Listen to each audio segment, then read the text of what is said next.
সূর্যের তেজ যখন মাঝ আকাশে, ঠিক তখনই দুপুরের শীতল বাতাসে একটা শান্তি খুঁজে পাওয়া যায়। সকলের দুপুর হোক প্রশান্তির। জীবনের প্রতিটি মুহূর্তই থাকে আলাদা আলাদা একটা সৌন্দর্য। সকালের এক ধরনের সৌন্দর্য, দুপুরের আর এক ধরনের, আর রাতের সৌন্দর্য তো অন্যই ধরনের সৌন্দর্য। দুপুরটা কিন্তু আমার কাছে একটু একাকিত্বের। আজ রবিবার, তবুও আমি একা, কারণ মেয়ে এখন পড়াশোনার জন্য দূরে থাকে, হাজব্যান্ড অফিসে, আমি এখন একা। তো আমার রবিবারের দুপুরে আমি কিন্তু একাই। যাই হোক, আজকে রান্না কী করেছি তোমাদের সাথে শেয়ার করি। ট্যাংরা মাছের ঝাল করেছি, নিজের ছাদ বাগানের ধনেপাতা দিয়ে ট্যাংরা মাছের একটা ঝাল হয়েছে।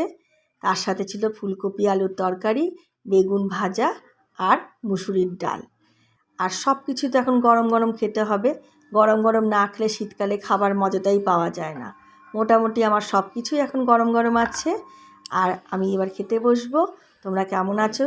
তোমরা ভালো থেকো, সাবধানে থেকো, শীতের শুভেচ্ছা জানাই।